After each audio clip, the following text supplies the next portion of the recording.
بسم الله الرحمن الرحيم قل هذه سبيلي أدعو إلى الله على بصيرة أنا ومن اتبعني وسبحان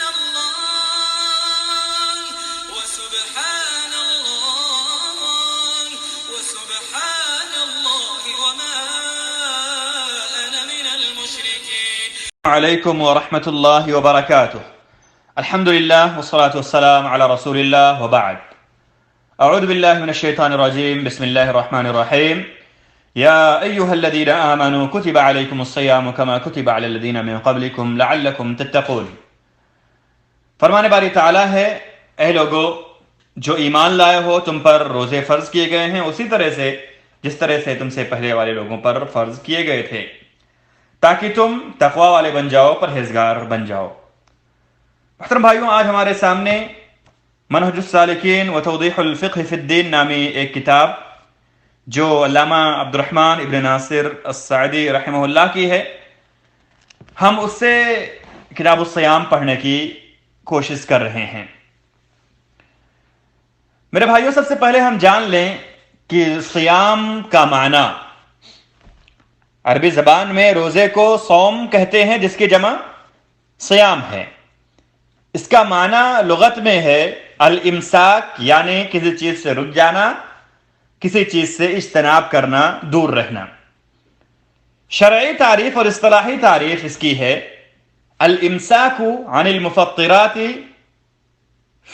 من طلوع الفجر الثانی الى غروب الشمس بالنیہ، مخصوص نیت کے ساتھ فجر ثانی کے طلوع سے غروب شمس تک روزے کو توڑ دینے والی یا روزے کو خراب کر یا باطل کر فاسد کر دینے والی چیزوں سے رکے رہنا، اجتناب کرنا، یہ صیام کا اصطلاحی معنی ہے۔ اور لغوی معنی ہم نے جانا کہ لغوی معنی صیام کا ہے الامساک، رک جانا، اجتناب کرنا، کسی چیز سے دور رہنا۔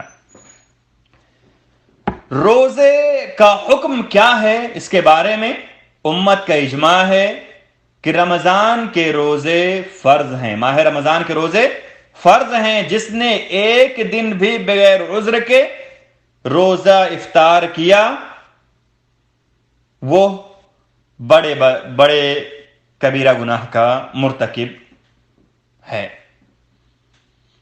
روزے کی بہت ساری فضیلتیں ہیں، بہت سارے فضائل صیام کے احادیث میں ثابت ہیں۔ انہی میں سے ایک فضیلت یہ بھی ہے کہ روزے کو اللہ رب العالمین نے اپنے لیے خاص کیا ہے۔ روزے کی نسبت اللہ نے تمام عبادات کے درمیان میں اپنی طرف کی ہے۔ ہر عبادتیں اللہ کے لیے ہوتی ہیں، لیکن خصوصی طور پر اللہ رب العالمین نے روزے کو اپنی طرف منسوب کیا ہے اور کہا ہے بندہ روزہ میرے لیے رکھتا ہے، اور اللہ رب العالمین نے کہا کہ میں ہی اس کا بدلہ دوں گا۔ اللہ رب العالمین روزے دار کو جتنا چاہیں گے بڑھا چڑھا کر بے حساب اجر عطا کریں گے، اور روزے دار کی دعا رائگاں نہیں جاتی۔ روزے دار کے لیے دو خوشیاں ہیں، ایک افطاری کے وقت، ایک اللہ سے ملاقات کے وقت۔ روزے بندے کے لیے قیامت والے دن شفاعت کریں گے۔ یہ روزے جو ہم رکھ رہے ہیں آج، یہ ہمارے لیے قیامت کے دن شفاعت کرنے والے ہوں گے، اور روزے دار کے منہ کی بو اللہ کے نزدیک مسک سے یعنی کستوری سے زیادہ خوشبودار ہوگی۔ روزہ ڈھال بھی ہے، روزہ جہنم سے بچانے کے لیے مضبوط قلعہ بھی ہے، اور جو ایک دن اللہ کو خوش کرنے کے لیے اللہ کے راستے میں روزہ رکھتا ہے، اللہ اس کو جہنم سے 70 سال کی مسافت تک دور کر دیتے ہیں۔ جنت کے اندر ایک دروازہ ہے جس کو ریان کہا جاتا ہے، اس سے صرف اور صرف روزے دار داخل ہوں گے، ان کے علاوہ کوئی اس سے داخل نہیں ہوگا۔ اور رمضان کا روزہ یہ تو ارکان اسلام میں سے ایک اہم رکن ہے، اور رمضان کی کیا فضیلت ہے، کیا اہمیت ہے۔ میرے بھائیوں، اس کے لیے یہی کافی ہے کہ یہ ماہ نزول قرآن ہے، اس میں قرآن کا نزول ہوا ہے، اور اس کے اندر ایک ایسی رات ہے جو 1000 راتوں سے بہتر ہے۔ اور جب رمضان کا مہینہ آتا ہے جنت کے دروازے کھول دیے جاتے ہیں، جہنم کے دروازے بند کر دیے جاتے ہیں، شیطانوں کو قید کر دیا جاتا ہے، بندوں کو نیک اعمال کا موقع ملتا ہے، اور اس ایک مہینے کا روزہ رکھنا 10 مہینوں کے روزے کے برابر ہے۔ میرے بھائیوں، ہمارے سامنے اب بہت ہی اہم ترین موقع آنے والا ہے، بہت ہی اہم ترین مہینہ آنے والا ہے۔ ہمیں چاہیے کہ ہم ماہ رمضان کے مسائل احکام کو جان لیں، تاکہ ہماری عبادتیں اللہ رب العالمین کی رضا کے لیے ہوں، اور ہماری عبادتیں سنت نبوی کے مطابق ہوں۔ اور ہم جانتے ہیں کہ جب یہ 2 شرطیں پائی جائیں گی ہمارے کسی بھی عبادت کے اندر، تبھی ہمارا روزہ، تبھی ہماری نمازیں، تبھی ہمارے دیگر اعمال اللہ کے یہاں قابل قبول ہوں گے۔ مطلب یہ ہے کسی بھی عمل کے لیے اللہ رب العالمین کے یہاں مقبول ہونے کے لیے 2 شرطیں ہیں، اخلاص اور سنت کی پیروی۔ اللہ تعالی ہم تمام لوگوں کو ہر عمل میں اخلاص کی توفیق دے، اور ہم جو بھی کام کریں پیارے رسول صلی اللہ علیہ وسلم کے طریقے کے مطابق کریں۔ میرے بھائیوں، یہ جو روزہ ہے اس کے بہت سے فوائد ہیں، اس میں بہت سی حکمتیں ہیں، جن میں سر فہرست تقویٰ ہے۔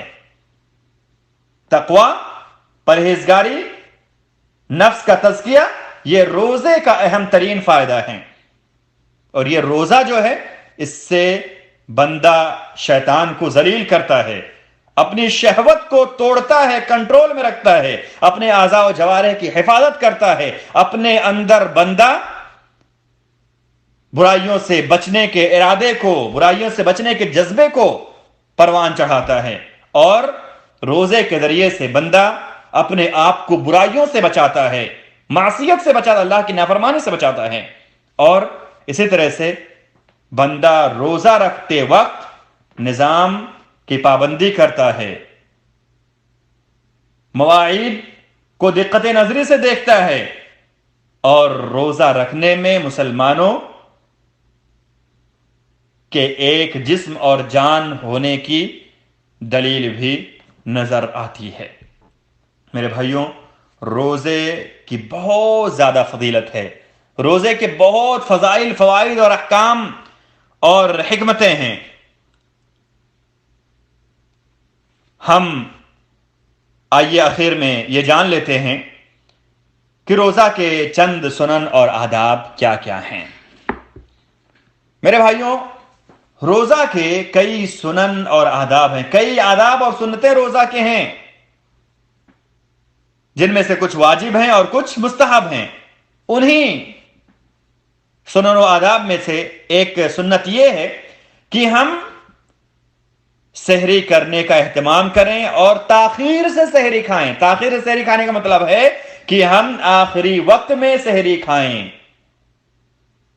طلوع فجر یعنی طلوع فجر ثانی کے طلوع سے پہلے، اذان ہونے سے تھوڑی دیر ہی پہلے ہم سحری کھائیں۔ یہ نبی پاک صلی اللہ علیہ وسلم کی سنت تھی۔ اس کے بعد افطاری جب ہم کریں تو احتیاط، یا 5 منٹ انتظار، 7 منٹ انتظار جیسے بہت سارے لوگ کرتے ہیں کہ احتیاط کریں انہیں ہمارا روزہ قضا نہ ہو جائے۔ جیسے ہی سورج غروب ہونا متاکد ہو جائے کہ سورج غروب ہو گیا، اب افطاری کا وقت ہو گیا، افطاری ابھی کرنا، اب کوئی احتیاط کی ضرورت نہیں ہے۔ جیسے کہ متفق علیہ روایت میں ہے، لا یزال الناس بخیر ما عجل الفطر، کہ لوگ خیر و بھلائی کے ساتھ ہوں گے اس وقت تک جب تک کہ لوگ افطاری میں جلدی کریں گے۔ تو ہمیں جلدی افطاری کرنی چاہیے۔ نبی پاک صلی اللہ علیہ وسلم نماز پڑھنے سے پہلے چند تازی کھجوریں کھا کر کے افطاری کر لیا کرتے تھے۔ اگر تازی کھجوریں نہ ہوتی تو آپ صلی اللہ علیہ وسلم کچھ سوکھی کھجوریں کھا لیتے تھے، اور اگر